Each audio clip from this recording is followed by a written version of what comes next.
Melakukan apapun kalian memerlukan validasi atau persetujuan orang lain. Atau setidaknya menghindari tidak di... Assalamualaikum warahmatullahi wabarakatuh.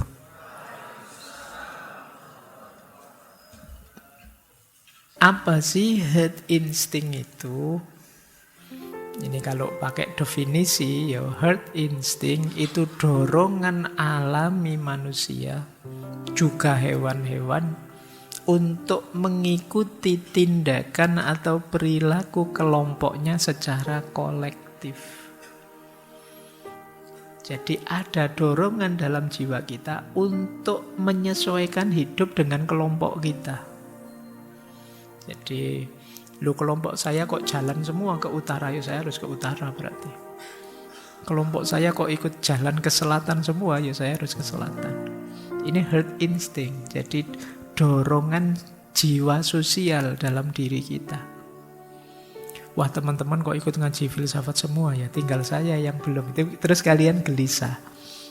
Saya harus ikut saja, begitu kalian ikut, meskipun sebenarnya kalian mungkin tidak terlalu senang, kamu nyaman. Karena sekarang kamu ada di kelompokmu. Ini yang disebut herd instinct. Jadi naluri kelompok.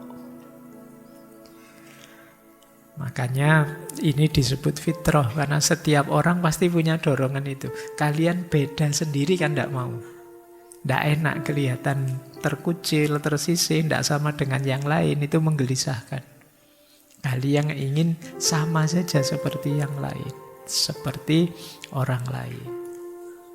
Baik, jadi ketika kita menyesuaikan diri dengan banyak orang, ketika kita memutuskan sesuatu, tapi sebenarnya itu bukan mau kita, tapi maunya kelompok kita. Dan kita nyaman dengan itu, meskipun mungkin dalam banyak hal kadang-kadang kita tidak cocok, tidak setuju, tapi tidak apa-apalah. Pokoknya keputusannya orang banyak saya ikuti. Ini namanya herd instinct. Dulu pernah ya kita membahas kebenaran. Ada kebenaran itu yang sifatnya objektif, ada kebenaran itu yang sifatnya subjektif, ada kebenaran itu yang sifatnya intersubjektif. Nah, dalam kerumunan, dalam kawanan, dalam kelompok, ini kebenarannya sifatnya intersubjektif. Sifatnya kesepakatan. Begitu kita sepakati, ya dia jadi kebenaran. Yuk untuk kos-kosan kita, misalnya kalau kuliah pakai baju hitam-hitam terus yuk. Nah, ini namanya kebenaran pakai baju hitam, itu namanya intersubjektif.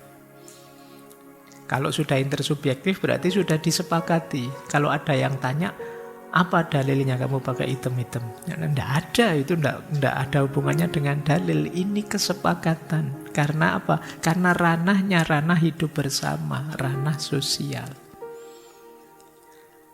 Kenapa kok ada begitu? Ya karena ada dorongan dalam jiwa kita untuk hidup bersama orang lain. Kalau kita hanya mengandalkan kebenaran subjektif-subjektif saja, kemungkinan konfliknya besar. Dan itu tidak nyaman, tidak enak kan kalau hidup itu masing-masing egois, subjektif-subjektif, padahal kita ada di ruang yang sama. Akhirnya dibuatlah kesepakatan bersama. Ini yang disebut intersubjektif. Nah, dorongan jiwa berarti herd instinct itu. Kenapa dorongan jiwa ini muncul? Nah, ini ada beberapa alasannya.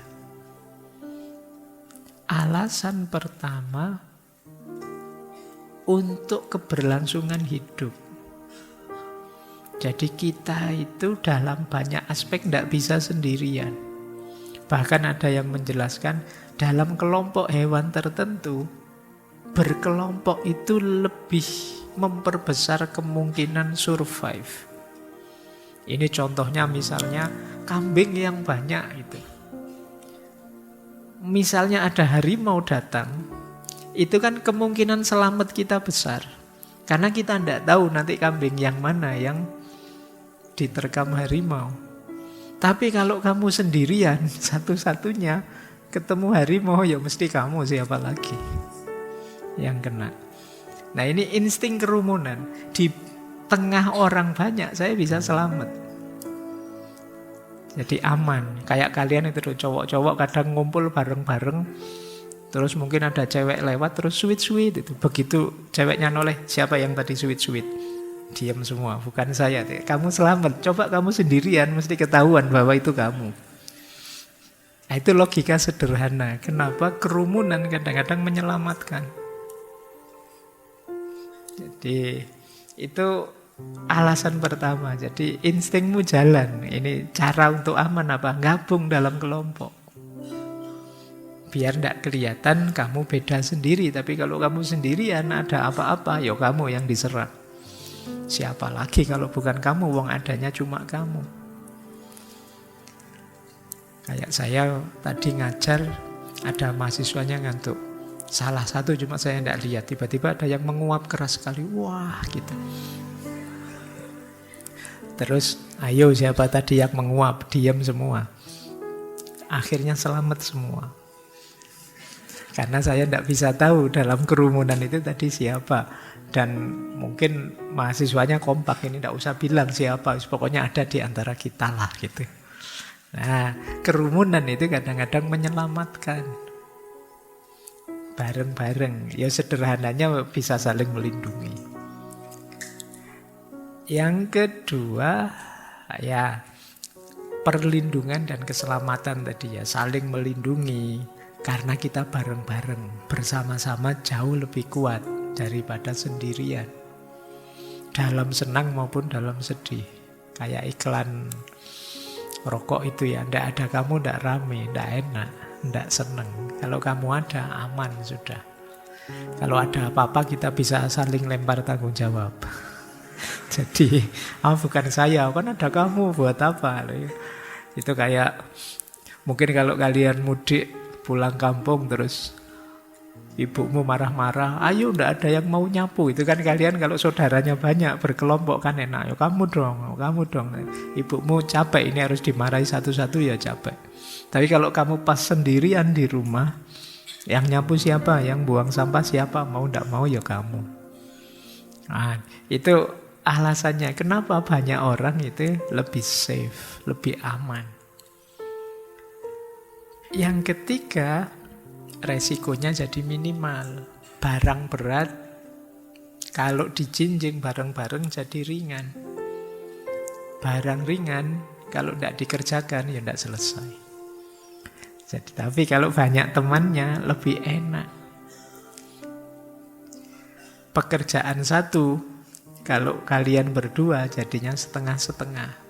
Pekerjaan satu kalian bersepuluh ya 1/10 semuanya. Lebih ringan, lebih enak. Itulah kenapa muncul secara naluriah insting untuk berkelompok. Baik, kalian misalnya mungkin kalau yang datang padamu misalnya tiba-tiba ada yang menyerangmu, satu misalnya anjing, kalian mungkin masih berani, alah anjing satu aja nyari kayu kamu kejar-kejar balik. Tapi begitu anjing 10, yang lari kamu mesti. Dia sedang bersama kawan-kawannya. Jadi itulah resikonya jadi lebih minimal. Baik. Cuma teman-teman, ini tadi kan masih sifatnya positif. Enak ya punya teman banyak, enak ya punya banyak pendukung. Sampai di titik ini masih aman. Tapi pada saatnya dari herd instinct bisa lahir namanya herd mentality. Atau kadang-kadang disebut mob mentality. Mental kerumunan. Nah, kalau ini mulai agak kita harus hati-hati. Mental kerumunan itu apa? Ada beberapa penciri. Yang pertama, mental kerumunan itu kalian sudah tidak mau berpikir lagi, yang penting ikut saja teman-teman. Ikut saja kelompok saya. Kalian hanya niru saja. Ini sudah herd mentality. Temanmu tadi saya kasih contoh ya. Temanmu ke utara, kamu ikut ke utara. Temanmu ke selatan, kamu ikut ke selatan. Alasannya apa? Enggak tahu. Itu kan kayak film-film humor zaman dulu ya, kayak film Dono Kasino Indro itu ada satu meja orang, yang satu ngasih roti, ditiru kasih roti, kasih daging, ditiru kasih daging, dikasih apa, ditiru kasih apa. Kamu hanya niru saja, enggak ngerti alasannya. Begitu mau kamu makan, ternyata orang yang kamu tiru ngasih makan anjing di bawah. Itu kan enggak nyambung. Kamu ikut saja karena enggak tahu tujuannya, kamu manut saja. Ternyata arahnya enggak seperti yang kalian bayangkan. Jadi mengikuti kelompok tanpa berpikir, tanpa mempertimbangkan kelompokmu sedang apa, tujuannya apa. Ya mereka melakukan itu alasannya apa. Yang penting mereka melakukan saja, kamu ikut melakukan. Kalau tiba-tiba saya noleh ke kanan sambil lihat ke atas, sebagian besar mesti ikut saya lihat ke atas. Tanpa sadar, loh alasannya apa kok tiba-tiba Pak Faiz noleh lihat ke atas. Nah, itu cirinya manusia. Terpengaruh oleh kelompoknya sehingga akhirnya dia hanya ikut-ikutan saja. Berarti kalian mulai kena herd mentality ini. Yang kedua, cirinya orang herd mentality, melakukan apapun kalian memerlukan validasi atau persetujuan orang lain. Atau setidaknya menghindari tidak dinilai negatif oleh orang lain. Ini ciri kedua. Kadang pakai baju saja kalian mikirnya ini nanti teman-teman komentar enggak ya? Seneng ya dengan yang saya pakai. Saya suka sih baju ini, tapi nanti jangan-jangan ada yang komen. Nanti jangan-jangan ada yang enggak suka. Ini pertimbangan-pertimbangan seperti ini salah satu ciri bahwa kalian mulai tenggelam dalam kerumunan. Kalian mulai hilang. Dirimu sendiri sudah tidak ada. Yang selalu jadi pertimbanganmu adalah pendapatnya orang lain, pikirannya orang lain, komentarnya orang lain. Berarti kalian sudah mulai herd mentality. Pak, teman-teman saya itu sekarang pakai jeans semua, Pak, celananya. Tidak ada yang pakai sarung. Padahal saya senangnya pakai sarung. Tapi kan kalau nanti saya pakai sarung sendirian, nanti saya dianggap tidak update, dianggap terus akhirnya kamu memaksakan diri pakai jeans dan kamu merasa sangat tidak nyaman dan tersiksa misalnya. Nah ini contoh, berarti kamu terkena sindrom herd mentality. Mentalmu sudah mental kerumunan. Kamu tidak berani mengekspresikan keinginanmu sendiri. Karena khawatir nanti kalau saya ekspresikan nanti diketawain. Nanti dikomentari jelek. Nanti dapat jempol ke bawah. Nanti pokoknya pertimbanganmu itu semua. Berarti kamu sudah mulai tenggelam dalam kerumunan. Yang ketiga, biasanya tanpa berpikir panjang, kita menyesuaikan dengan yang difikirkan atau dilakukan banyak orang. Hari ini trennya apa, kita ikut ke sana. Tidak pakai mikir. Ini berarti kita sudah terjebak dalam herd mentality. Kalau kita sudah masuk dalam kelompok, kitanya hilang. Yang tersisa adalah kelompoknya. Makanya dalam filsafat itu dulu kita pernah belajar Martin Heidegger. Boleh dicari rekaman filsafatnya. Dia bilang manusia itu ada dua jenis. Yang pertama manusia kategori Dasein. Yang kedua manusia kategori Dasman. Dasein itu manusia yang otentik. Dia bisa jadi dirinya sendiri, mengekspresikan, menyampaikan, mengaktualkan apa yang ada di pikirannya. Tapi ada manusia yang kategori Dasman. yang dia tenggelam dalam realitas, tenggelam dalam kerumunan. Dirinya tidak ada orang dasman itu. Yang ada kerumunannya. Pencirimu tidak ada. Pencirimu adalah penciri kelompokmu. Kalian tidak unik sama sekali. Orang tidak nganggap kehadiranmu. Karena tidak memberi efek apa-apa. Ibarat main film, kalau kalian dasman itu kalian pemain figuran. Tidak penting, hanya jadi background. Ya biar adegannya kelihatan natural, lengkap, kalian dihadirkan. Tapi kalian bukan pemeran utama. Nah ini menyakitkan kan pemain. Kalau kalian main film kok cuma 5 menit bagian lewat saja, itu pun dipotong, wajahnya tidak kelihatan pas ngadep sana misalnya. Nah, itu mengerikan hidup yang seperti itu. Nah itu namanya dasman. Baik. Bahkan teman terdekatmu juga kadang-kadang lupa namamu. Itu lebih ngeri lagi. Siapa tadi? Dosenmu juga lupa kamu namanya siapa gitu. Kalau ketemu, lu dulu mahasiswa saya ya? Iya Pak gitu.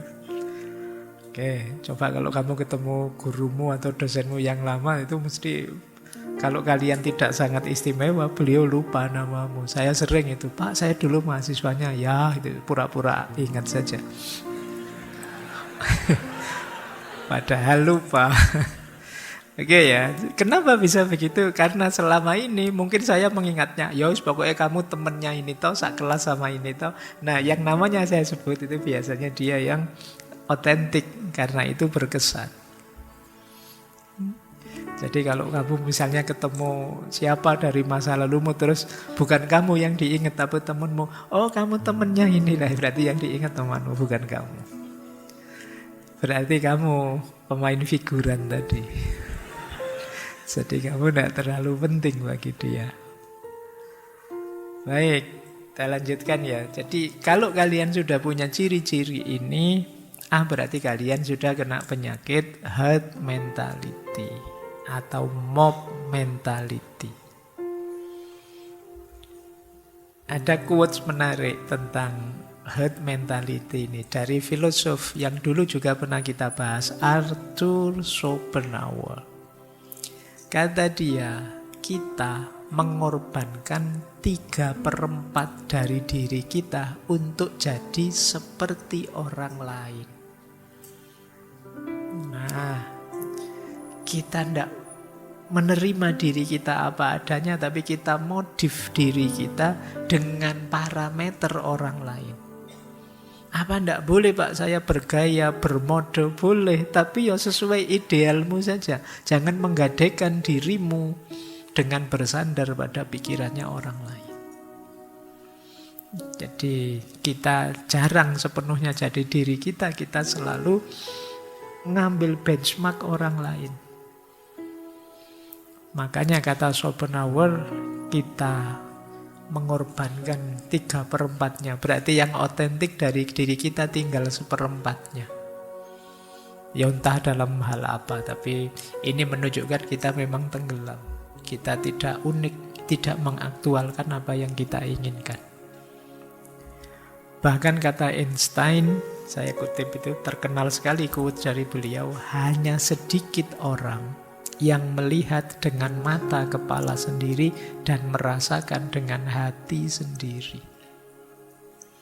Kamu tidak berani melihat sendiri, tidak berani merasakan sendiri. Temanmu yang satu bilang, wah ngaji filsafat itu asik loh, yang sini iya enak sekali loh. 3, 4, 5 temanmu bilang begitu. Kamu sebenarnya mau bilang tidak enak, bosen saya, ngantuk saya. Kamu tidak berani. Wah kalau nanti saya bilang seperti itu, jangan-jangan teman-teman ngambek saya, wah katrok kamu, deso kamu, berarti kamu SDM rendah kamu, misalnya kamu takut. Kamu takut digituin, makanya kamu terus tidak berani bilang. Terus begitu kamu ditanya gimana menurutmu, iya hebat kok, luar biasa kok, karena kamu tidak berani bilang apa adanya. Jadi kritiknya Einstein, kita jarang mau melihat dengan mata kita sendiri, merasakan dengan hati kita sendiri. Kita gadaikan mata dan hati kita ke kelompok kita, teman-teman kita, orang-orang di sekitar kita.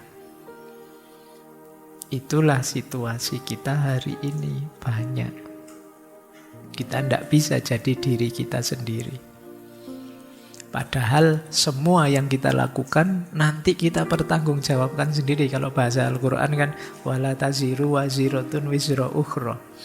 Jadi setiap orang membawa bebannya sendiri-sendiri, dia tidak akan menanggung bebannya orang lain.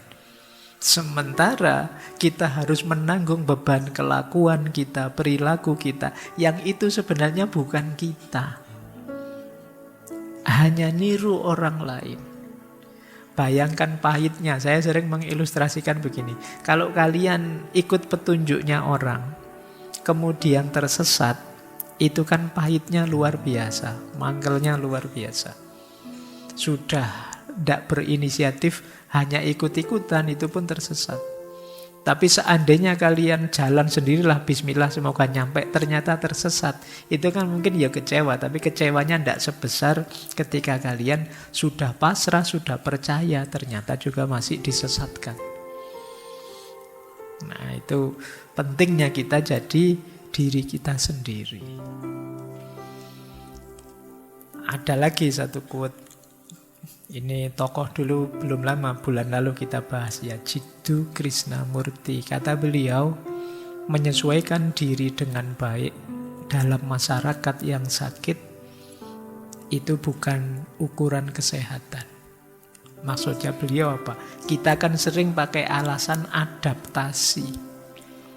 Kita kan harus beradaptasi, Pak. Kita kan harus menyesuaikan diri, Pak. Iya sih, kalau yang kamu adaptasi circle-mu circle yang sehat, masyarakatmu masyarakat yang memang baik. Tapi kalau kelompokmu kelompok yang negatif, kalau temenmu toksik semua, lah ngapain kamu beradaptasi? Pak, teman saya itu Pak, grup cerewet semua Pak. Kalau enggak cerewet enggak dianggap circle-nya. Berarti kan saya harus latihan cerewet toh Pak. Nah, ini yang maksudnya Krishnamurti. Menyesuaikan diri dengan baik dengan masyarakat yang sakit, itu namanya bukan ukuran kesehatan.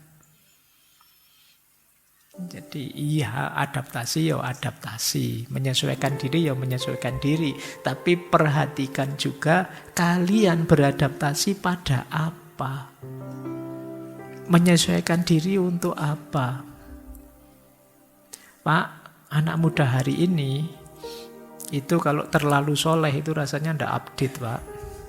Yo harus ada nakal-nakalnya dikit lah, Pak. Mosok anak masa kini kok yo terlalu alim, ngerokok tidak, ngopi tidak, nongkrong tidak. Misalnya kan banyak diksi-diksi begitu. Yo dilihat dulu, kalau memang circle-nya isinya senegatif itu, ya ngapain kita beradaptasi? Harusnya kan dibalik, yang negatif-negatif tadi yang mengadaptasi kalian. Mereka yang meniru kalian, bukan kalian yang niru mereka. Ini rumus yang terbalik. Makanya kata Krishnamurti, Anda itu bukan ukuran hidup yang sehat. Iya, memang kita harus menyesuaikan diri dengan lingkungan dan masyarakat kita, tapi ayo dipastikan dulu lingkungan dan masyarakatnya sehat. Kalau lingkungan dan masyarakatnya tidak sehat, sehatkan dulu, baru kita saling beradaptasi. Ya karena kalau tidak, ya nanti kita semua jadi rusak. Bareng-bareng rusak. Baik, kita lanjutkan ya. Terus, inilah tanda ringkasnya yang tadi kita sebut herd mentality ya. Kita jadi peniru, kita tidak berani mengaktualkan, mengekspresikan keinginan kita, mengungkapkan pendapat kita. Kalau kita merasa itu tidak cocok dengan masyarakat kita, circle kita, kelompok kita. Dan yang ketiga, kita akan segera mengubah pendapat kita kalau kita merasa, ini tidak cocok, tidak sesuai dengan kelompok saya.